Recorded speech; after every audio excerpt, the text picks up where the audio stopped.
Hello. Hi, good evening, Mr. Goel. Good evening, Sarika. Okay, hi, students. We're waiting for students. Actually, currently, there are only I can see two, three students. So let's wait a couple of minutes and then can we can start. Yeah. Or if you want to start the session, but currently we have only two, three students. I think it's better we should wait them Yeah. to join. Let's wait Yeah, for another 5 minutes and sure, then. sure, sure, sure. Okay. Thank you.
Students, please ask your teammates to join or friends whom you know who haven't joined yet.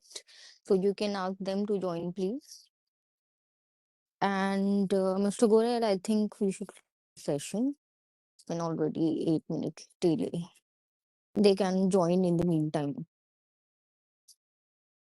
Sure, sir. Thank you. So, students, as per the last session, we had this discussion that some of the students will come up with their ideas on how to, and we'll do the live brainstorming of the business model canvas. And uh, anybody who is ready with their business models canvas discussions to be done so that we have a live understanding and we can do some brainstorming and others can also understand that how the model should be designed.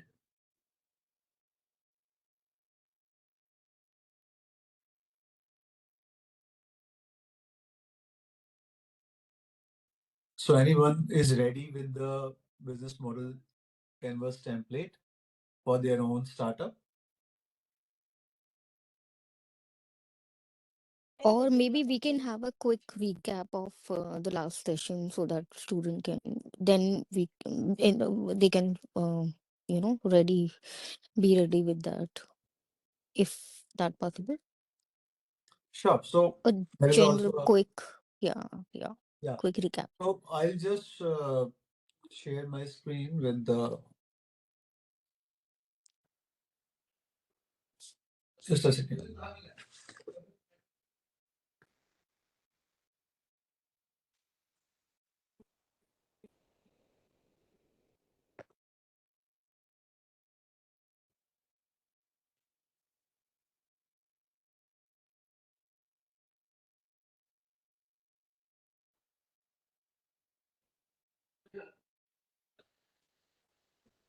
So is my screen visible to everyone?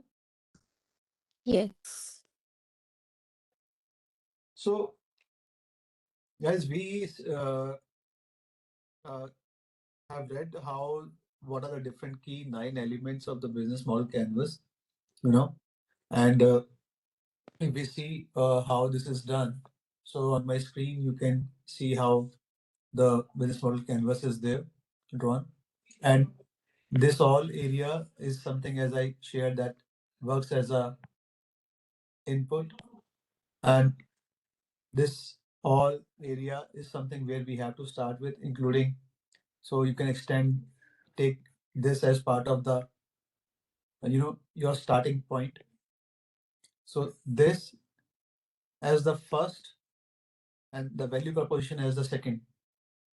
So these are the two core areas which makes the foundation elements of the business model canvas. And then you start thinking about the customer relationships. Basically, you know what kind of a customer relationships, as in the segmentation, as in the different offerings which you can create for different kind of a customers. You can have a basic customer, elemental customer, then pro customer, enterprise customer. They are different relationships. Okay.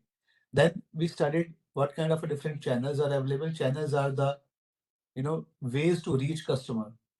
So what are the different ways to reach customer? You can use TV or web, uh, internet, or your any kind of advertising or any other media. So what are the different medias which can be used to reach customer?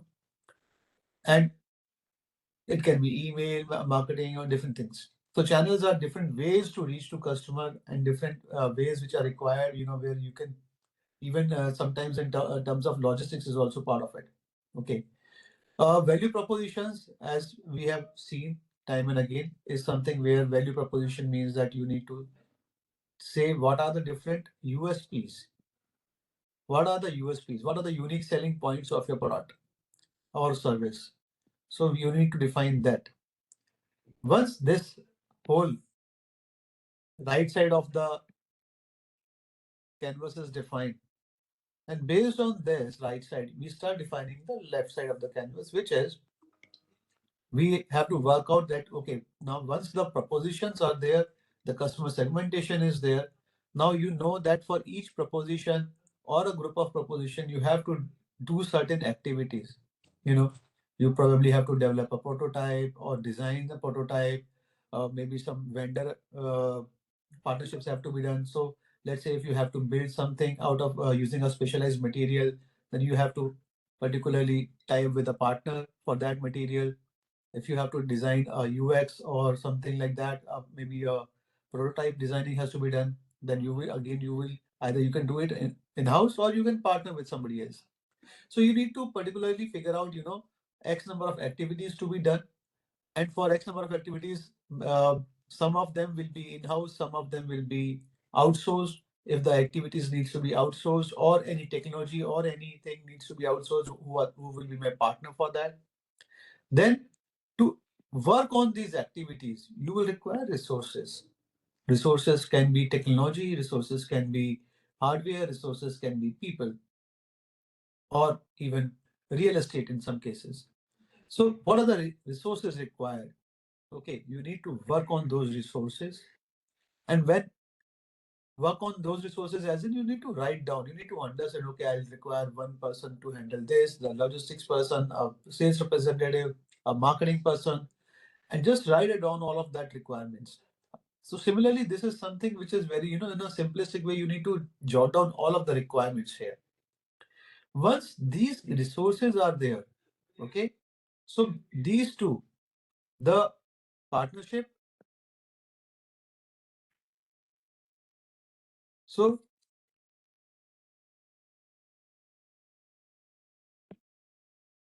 This and this will require certain cost.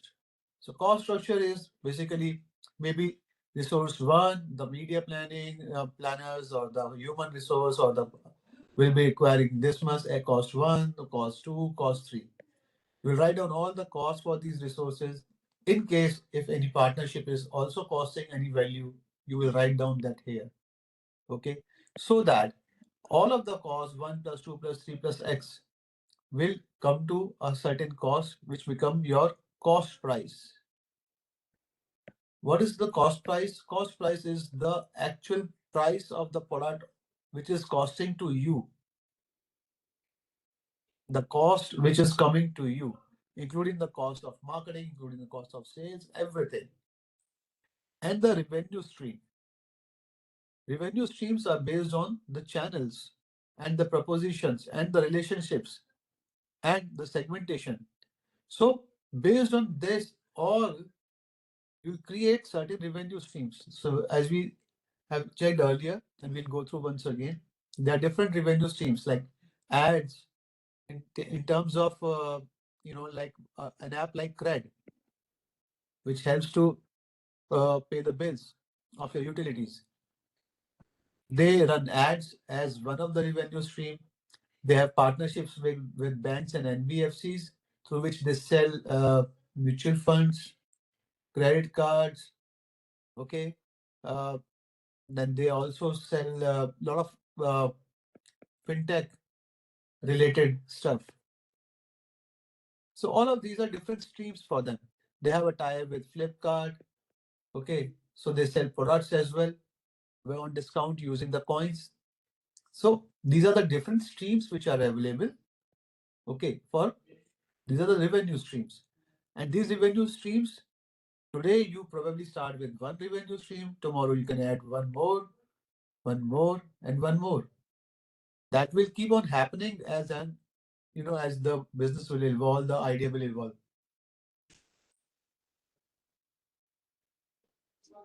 Any questions, guys?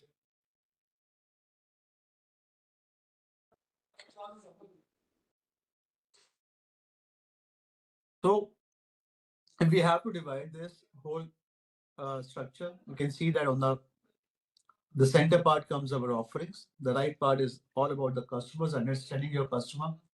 Based on the customer, you develop an offering. Based on your offering, because we are reverse engineering, based on the what offering we have to give, we have to define the infrastructure required to create that offering. And what is that infrastructure will have certain costs involved for it. Just a second. So there is a certain cost involved for that infrastructure. What is that cost structure? What is that cost involved? Okay. And again, so now once you have an idea of what is the cost which is coming for that to maintain that infrastructure to offer those offerings, you have to work out on the pricing part, which is your the last part of the customer segment, which comes later on. And it's based on the revenue stream, you can have different pricing stuff. As I have shared earlier as well. So, you know, your segments can have you can have different propositions for different segments. Similarly, different segments can have different relationships as well with that customer segment. This is the thing which will keep on happening. So there are different interconnections. There are different ways. And there are also a possibility where you have a one proposition, one offering, which is good for one stream of revenue. There's another offering which you have another USP for a different stream of revenue and another provision for a different stream of revenue. So there can be n number of possibilities. Don't get very confused out of this thing. Base thing is will always remain this particular canvas where you only have to simply write the key partners, key activities, and key resources. Start always from customer segmentation, and then reverse go towards the customer segmentation. The next thing you choose is the customer relationship or the value proposition, and then you select the channels which are required. Select the channels which are required, and then work backward towards the activities, partners, and resources needed.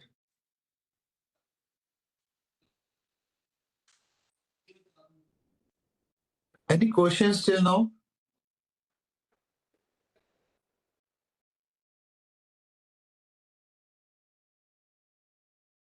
Any questions till now? No. Okay. So now I'll just share with you. Just give me a minute. I'm opening a different slide.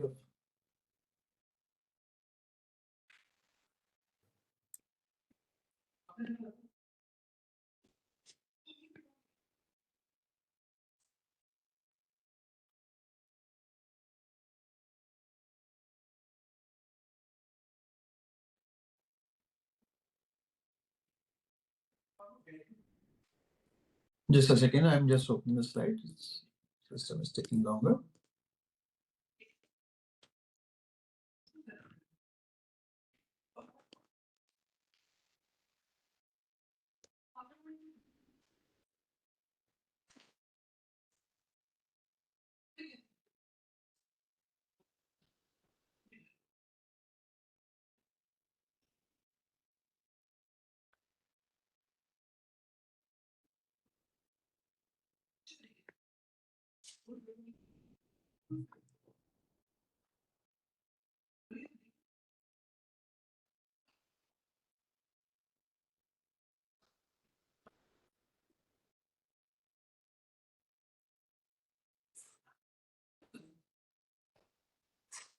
Okay.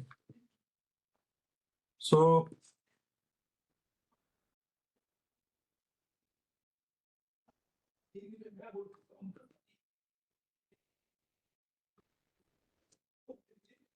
so this is what we have just discussed, the diagrammatic representation.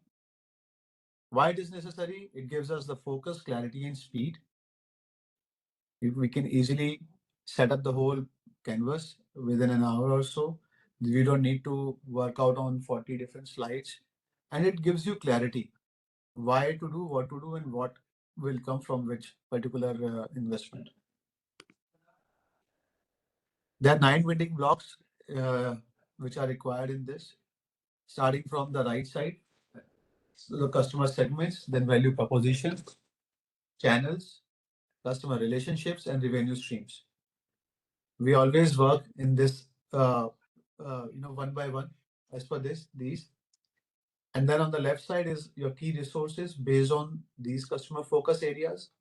You need to define your operations, which are key resources, key activities, and key partnerships. And then on the bottom side of it is the cost structure. Okay. The cost structure will define that how much cost will go into the development of the complete and the offerings, what you want to prepare. Customer segments is defining specific customer personas, not just everyone, including demographics, behaviors, pain points, and needs. Example we shared again that Swiggy targets business busy professionals, students, working mothers.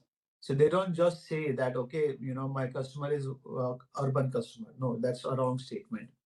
So they have a clear cut understanding because for a busy professional, the communication, the marketing, and the offering will be different. And for the student, it will be different. For the working mothers, it will be different. Their pockets are different. Their spending patterns are different. Okay. So every customer has a different persona, which is why creating a customer segment is the first and most important thing in any business model. So next is the value proposition. In the value proposition, we create the offering. We tell the value what your customer is getting from you. You need to tell how much and why it is important, the service what you are offering, and what is the value you're creating in the lives of those customers. Okay, so that is something which brings the difference and will make sure that the product which you have, which you are selling, is of the unique uh, proposition to them. Because if you're not creating a value, you're not adding value to their lives, to their works, to their processes, then the product is not a right fit for them. So we need to see how our product is going to add value to the whatever they are doing, whatever your customer segment they are doing. So phone pay is creating a value, adding value for by instant secure cashless payments, which of course is somebody else is also doing like Paytm, but they have a better proposition that it's a instant thing, and they can read any kind of a QR code, no issues, fastest processing, and things like that. So you need to create those value propositions in your business model. Channels are, you need to understand that different channels, how the you're going to deliver the product, the offerings to the customer segmentation. So, like in this example, we can see that an academy use YouTube as a channel to deliver free content, to create advertising, to create free awareness about them. They use mobile app as a channel for creating, subscriptions so that people can subscribe them and get specialized content. And then coaching as well as a premium model where they are giving a personalized coaching to their coaches.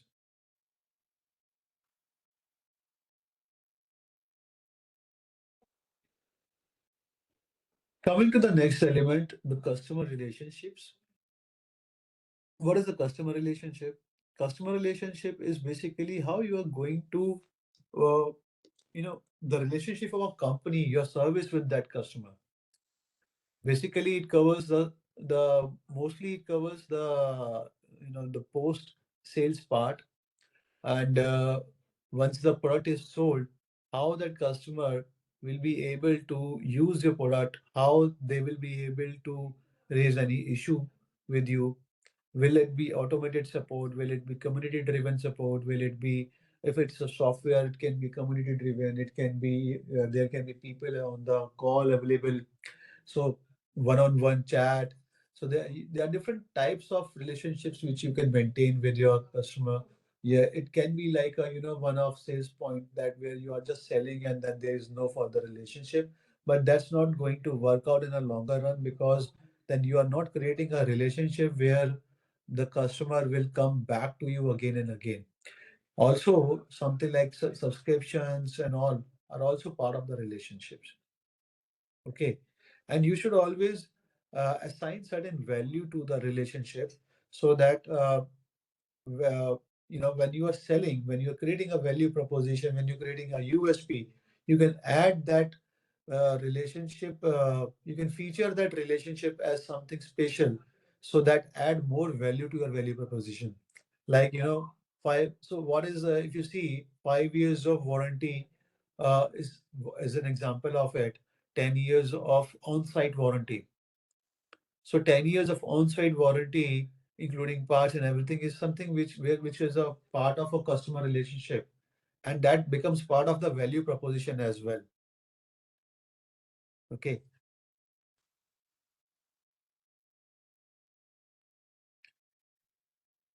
Coming to the next element, which is revenue streams. So revenue streams is something which we need to understand, and which basically covers the pricing model, how your business is going to make money. Okay.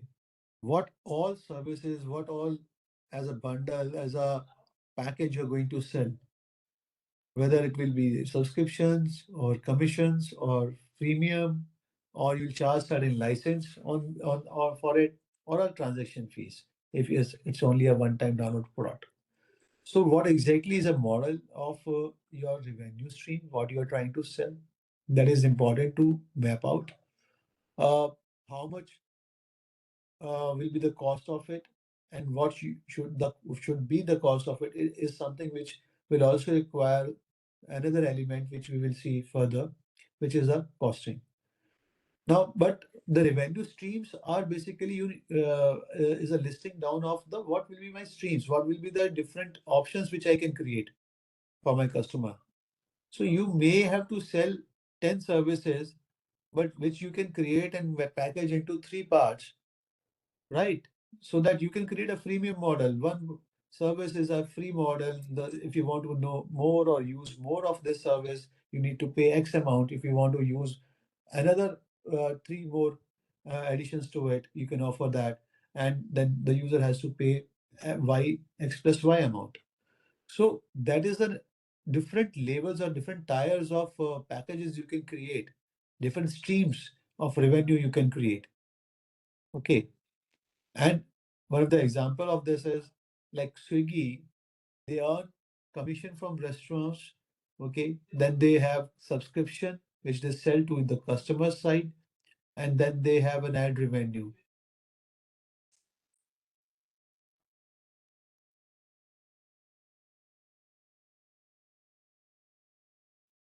So the next key element is the key resources. Okay. So the key resources, what are the key resources? Now, key resources are can be of different types. They can be a resource which is physical, which is intellectual, or which is human. And key resources are used to do the key activities, which we'll see next. So we require key resources to do key activities. And these key resources can be the physical resources or infrastructure, the intellectual resources, the human resources. And these people are common cost. So their key resources is a direct measure of a cost as well. Okay. So as an example of the key resource here is Dunzo, where they have a delivery network. A logistics app is also a resource. Because why it is a logistics app is a resource? Because you have to develop it and maintain it.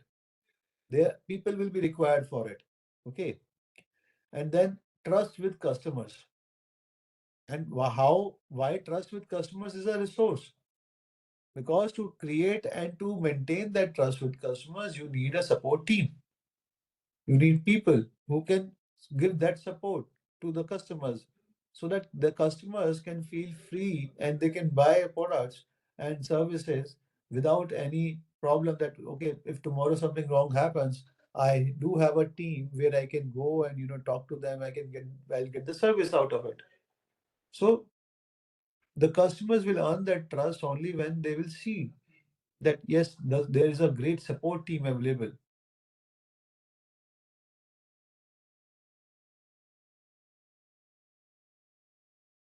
So the key resources act on the key activities. They do their key resources will be required for certain key activities, and those key activities can be, to manage development of the product, manage the operations of the product, the marketing of the product, sales of the product, or for the support required after the product sales is done.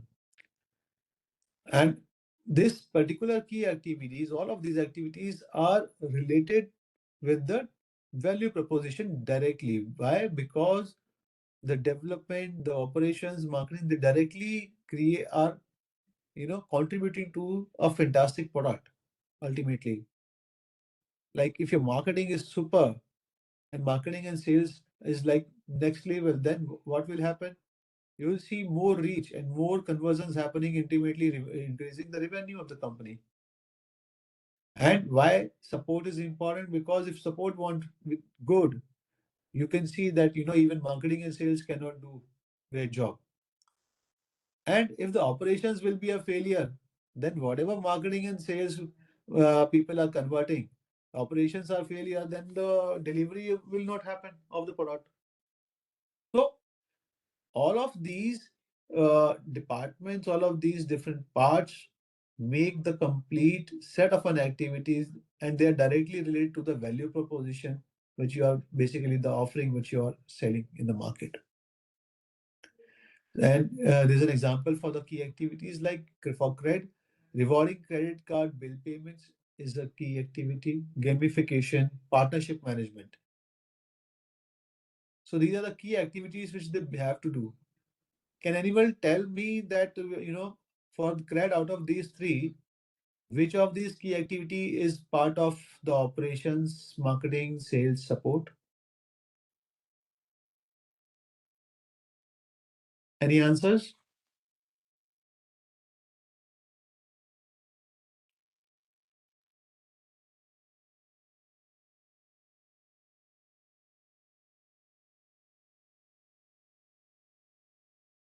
So rewarding credit card bill payments is what kind of an activity? Is it a operational activity, a sales activity, support activity, marketing activity, or product development activity? Any ideas?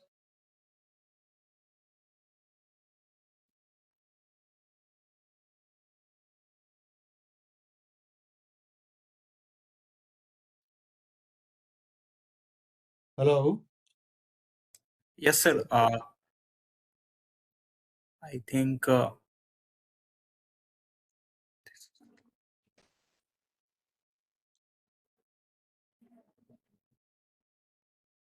sir, screen is not visual. Screen is not visible? Oh, sorry. PPT is not visual. Yeah, yeah. Yeah. Yeah. I think, sir,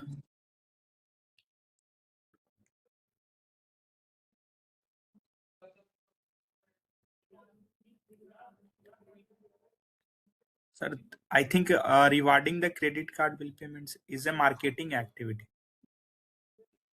Exactly. It's a marketing activity because what you are doing is you are creating that communication with the people that, okay, it's not just a bill payment, but you are getting some rewards out of it. So it's a marketing activity. And Yes. similarly, gamification is what?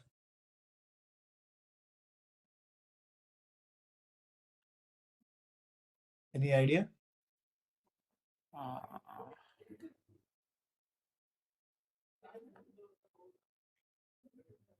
Uh, I think, sir, gamification is increment of sales.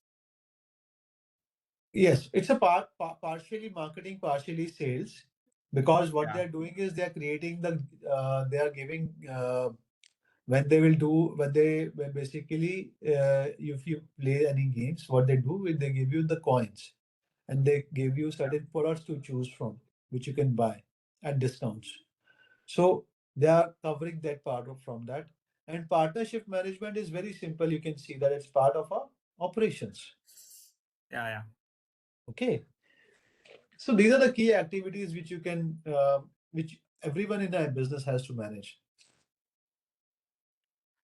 Sir, I would like to, sir, can you more explain about the gamification? Like most of the companies do this kind of activities to increase their sale. Sir, how can we implement gamification into our startups to increase our sale? See, right now here in this great example, gamification is taken up as a gamification in the app. Yeah, So sir. if you have used the Cred app, what they do is when you pay a bill, okay, after that they show a game to you.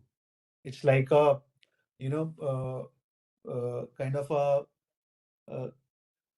money game, which rollers game, which you can normally see in the different places in casinos. So it's a virtual game, and so if you press spin or press the ball, so it will just keep on rolling different numbers, and then it will stop, and then it will give you a Okay. number. Okay, you have won this.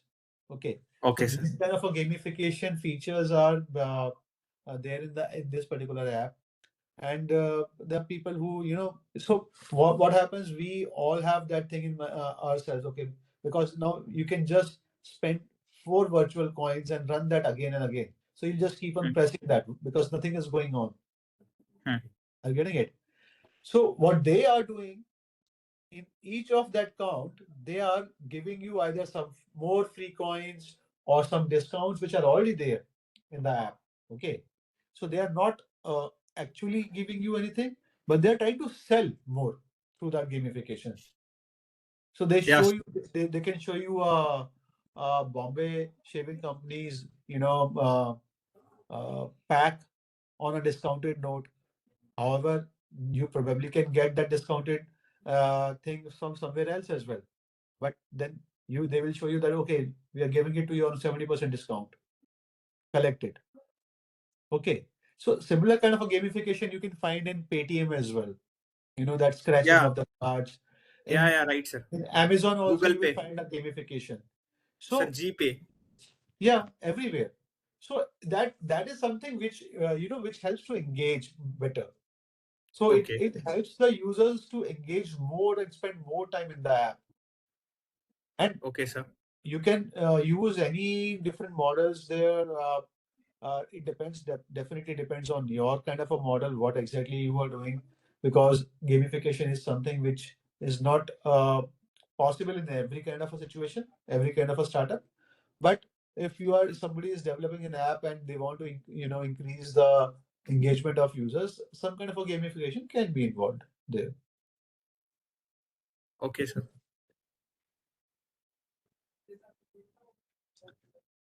So next is the key partnerships.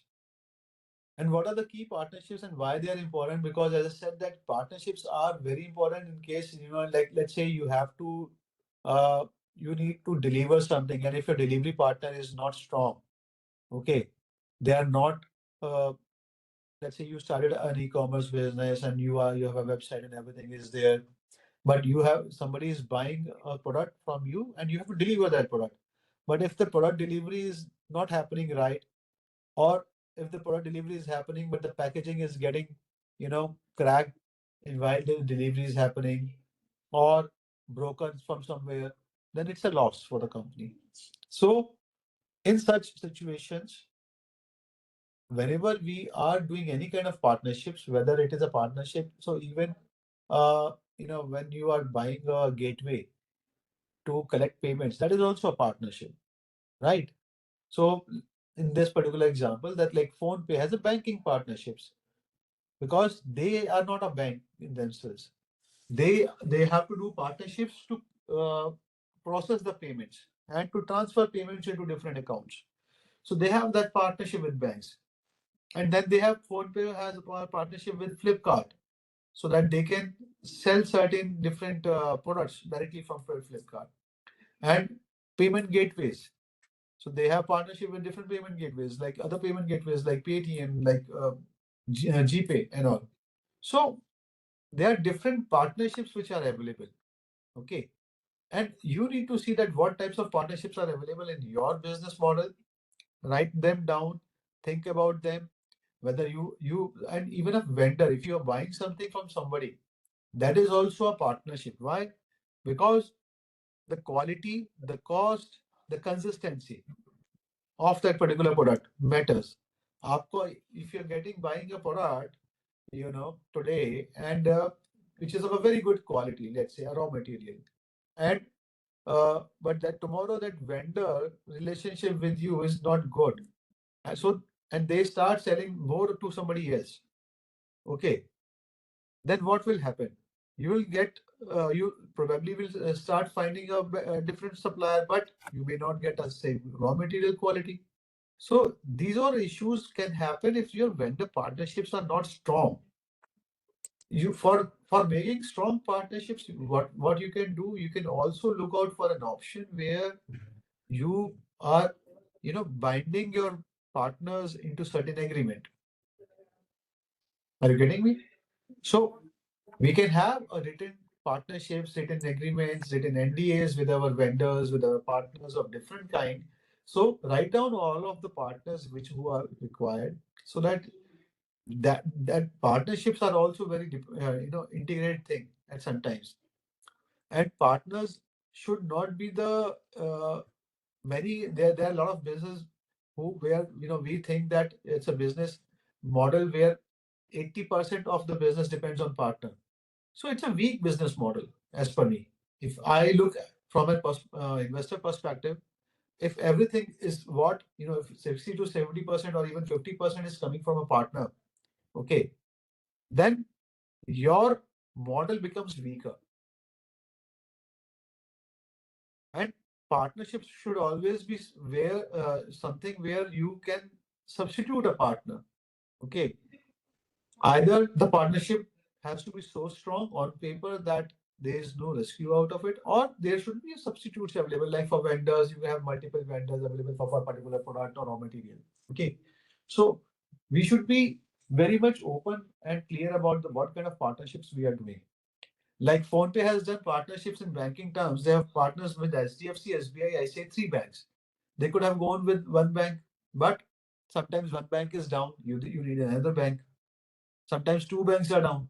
So if they have banking partnerships with multiple banks, they are using all of their tech together. Okay. So that is something which we need to understand whenever we are looking forward towards the partnerships with our vendors on the backside. And the last element is the cost structure, where we divide the cost into the two parts. So one is the fixed part and the other is the variable part. So normally, in general, salaries, office rent, infrastructure, or things like that, basically, which are basically part of the fixed cost. And variable cost can be like raw material, because if there are a lot of raw materials for which the prices keeps on changing, right? So payment processing, delivery fees, customer acquisition, uh, and again the raw material, which I'm saying is also a part of the variable cost. Link cost back to key activities and resources. This is an activity which you need to do when you are developing a cost structure. You need to see the key activities and resources so that you are not missing anything from there which you have not accounted in your costs. Okay.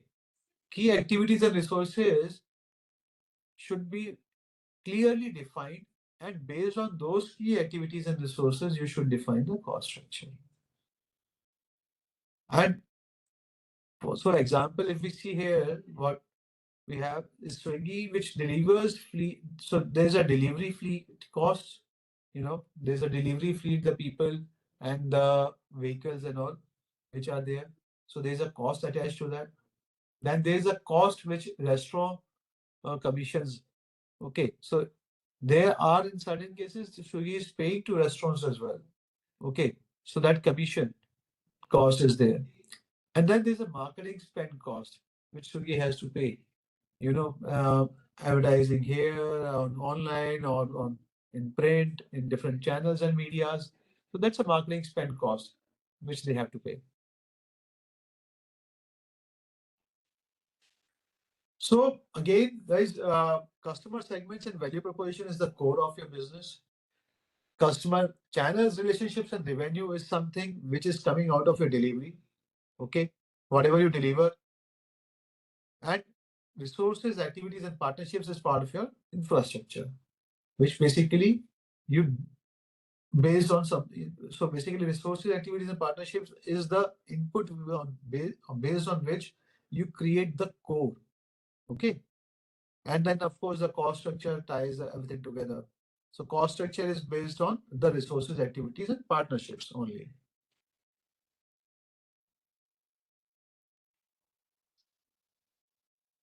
So we also went through certain case studies. I'm taking few of them as we have another 5-10 minutes. So started in Bangalore in Swiggy and 20, with 25 restaurants. Swiggy basically is a full stack delivery.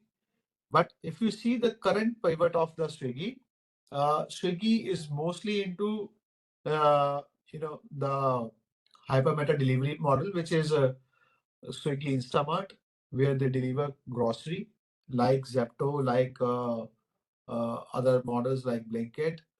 Okay, so Instamart is also there.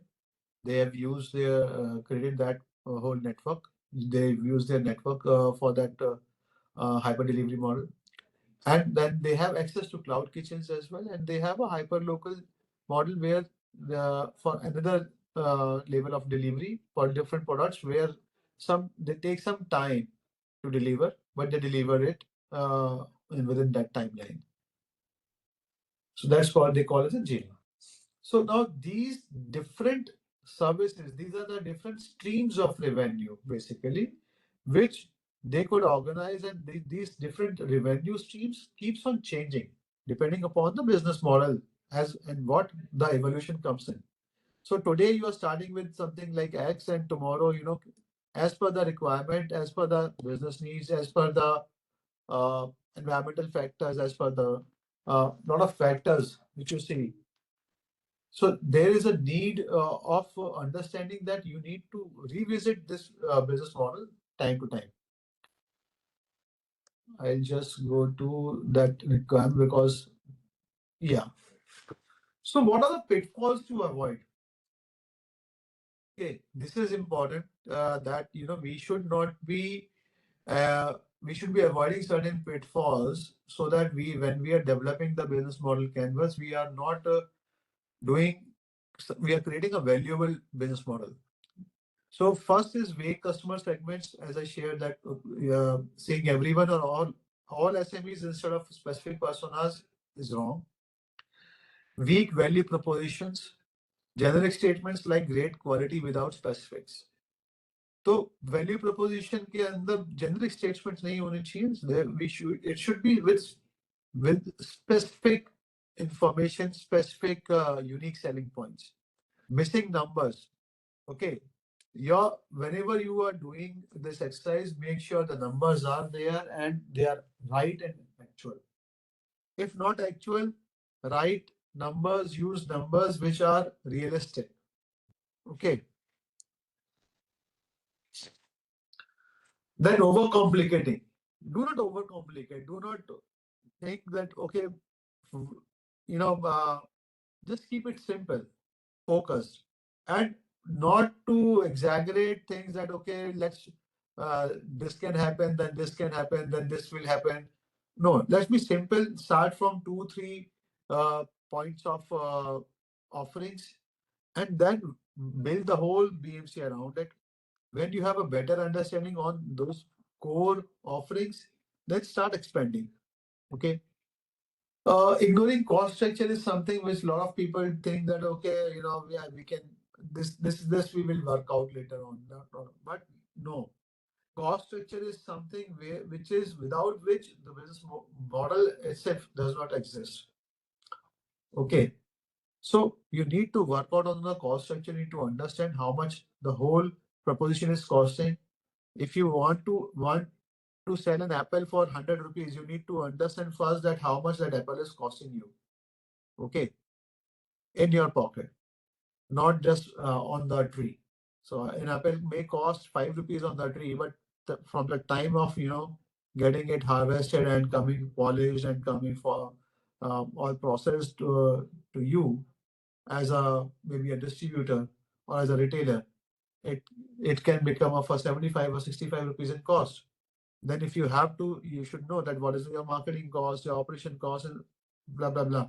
So all of those costs in addition to each other will make the your cost of the cost structure. And then whenever you are selling it for a particular price, then you will be able to calculate that how much money you are going to make. Okay, whether this business is profitable as well or not. Mixing present and future is again something which a lot of people do. If you have an idea which you want to incorporate in, let's say after 1 year, add it after 1 year into the BMC, not today. Okay. So revisit your canvas again whenever is required, whenever you think you need to add something to it. But do not create a canvas for future, create a canvas for the present. Also, your elements should not be like this, that they are not talking to each other. They should be linked. It should not be like, that your customer segment is something else, your value proposition has nothing to do with your customer segmentation, and then you have think of revenue streams as something which is absolutely different. It's not going to work like that. Okay. You need to create something which talks to each other. Your customer segmentation should be connected, should be talking somehow to the value proposition and to the revenue. And treating it as one time. Treating it as one time is again a pitfall. A lot of people think that, okay, we have designed the business model, it's done. No, it's a living thing. You can update it monthly, you can update it quarterly, you can update it once in 6 months, depending upon whenever you feel the need that, okay, there is some shift which has happened in the market or in the industry or in the technology or in the any other environment factor which can contribute to the change in the cost or any of the nine elements. If you feel any of the nine elements has been disturbed, you need to go and rework on the canvas. Okay. And then team alignment. team alignment again is a very, very important part, because if your team is not aligned on the business model canvas which has been developed, then there is an issue. Then there is an issue.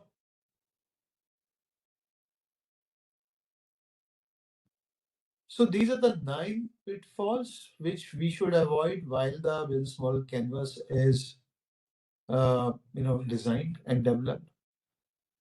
Any questions? I've also already shared that you can design it using Miro, Figma. Miro is one of the things which is easy for brainstorming. Uh, f- but you can get the canvas. Order matters, of course. I've shared that. Start from the right side, then left, then bottom. Okay. Now I'll give you.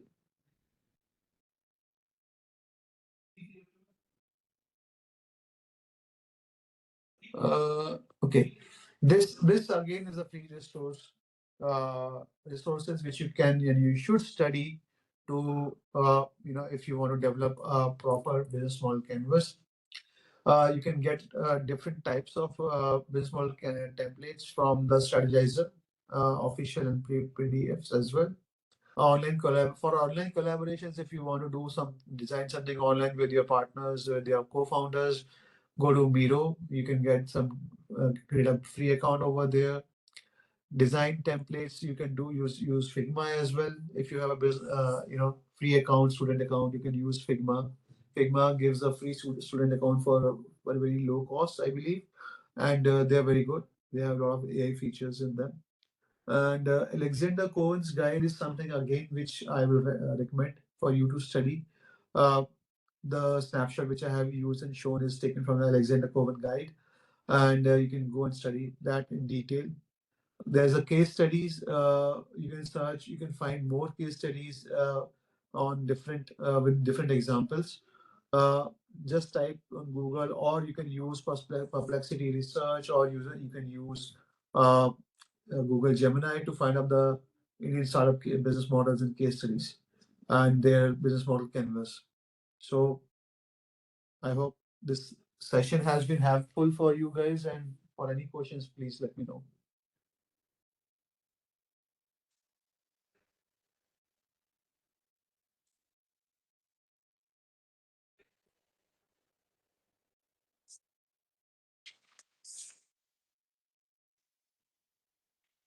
Students, please feel free to ask if you have any query related to your startup, and this is a great platform to ask directly, Mr. Goyal. Because for in the other cases, you have to book a session, mentoring session, and other thing. But here you can, in person ask, or if you're facing any challenges, any queries related to your startup, anything, or else we can finish the session for today if there's no question or something. Yes, no, anything, students? Yes, ma'am.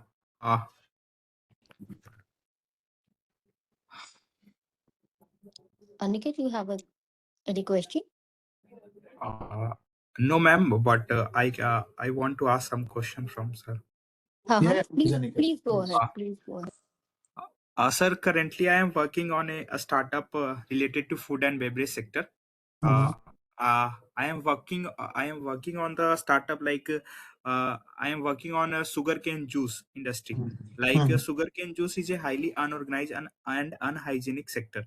So I Okay. am working to so, sir, I am working to resolve these problems. Like we are working to make the we are working to revolutionizing the India sugarcane juice market. Like we are formulating a formula for the sugarcane juice. Like I have done the 200 and 250 times experiment to formula to make a formula of the sugarcane juice. Like we are uh, we are mixing the lot of ingredients like spices, a lot of spices, and salts, black salts, pink salts, like this kind of things. So my question is, sir, ki how can I generate the hype before launching. Like my business model is, we are going to start with my gtm my gtm is, we are going to start with a kiosk. Like we are going to open a shops, and our channel will be offline. Okay, we are going to generate the revenue from the offline. So initially, how, what are the things which we should do, sir, initially?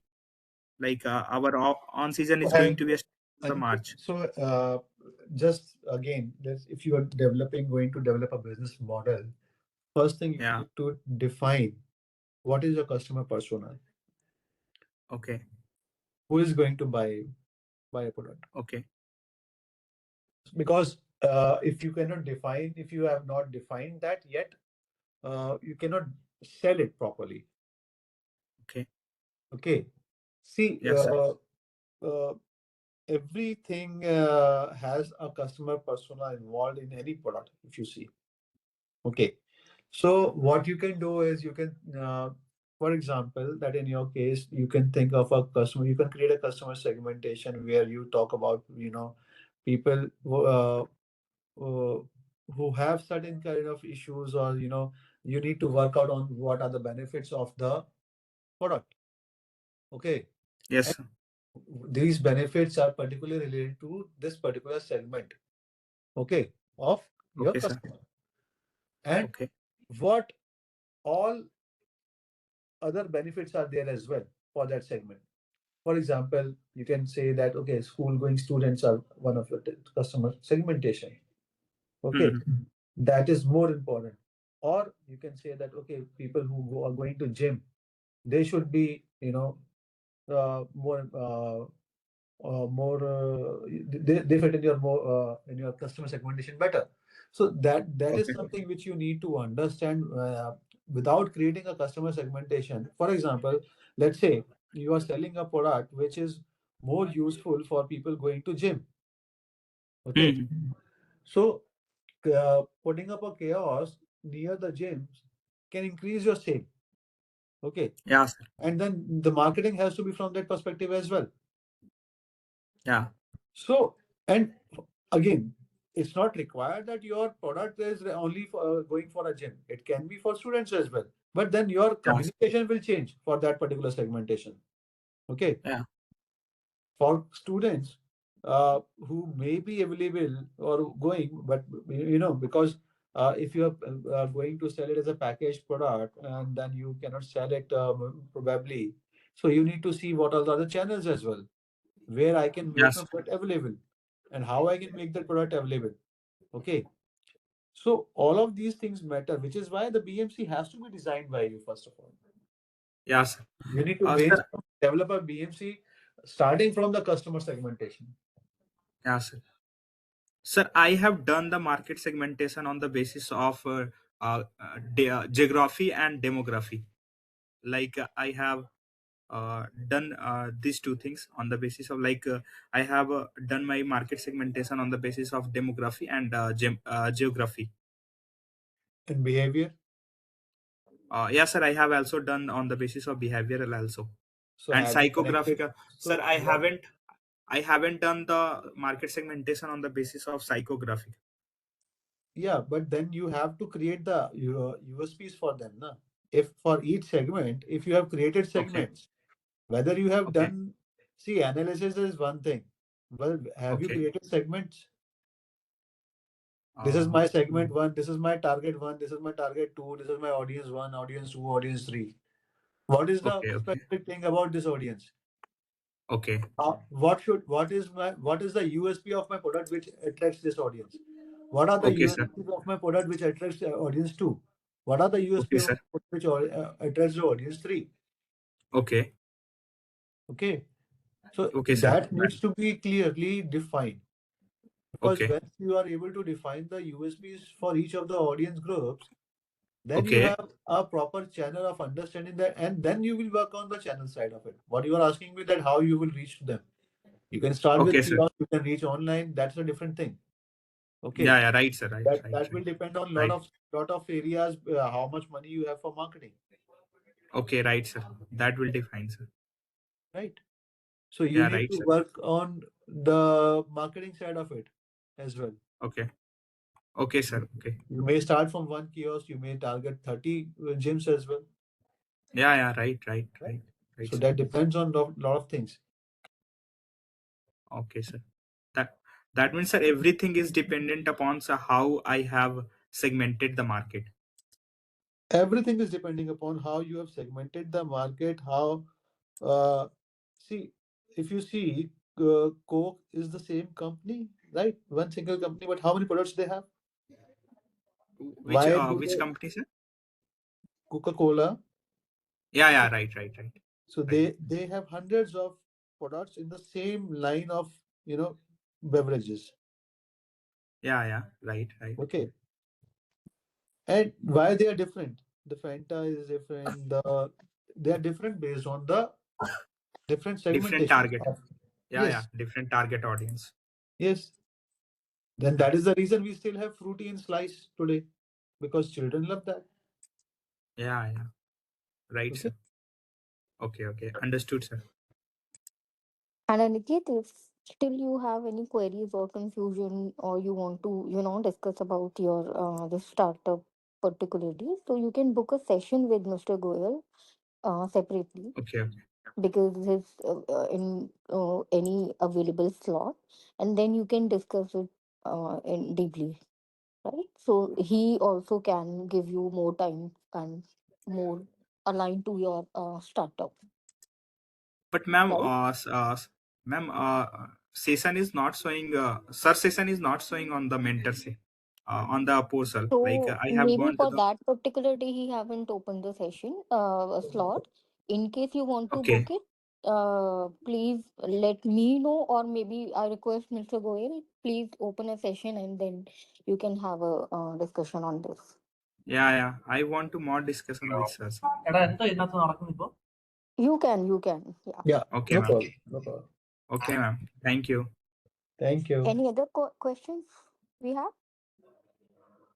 No, ma'am. Okay, thank you, Aniket. Thank you, students, and thank you, Mr. Goel. Thank you. Thank you, Sharika. Thank you, everyone.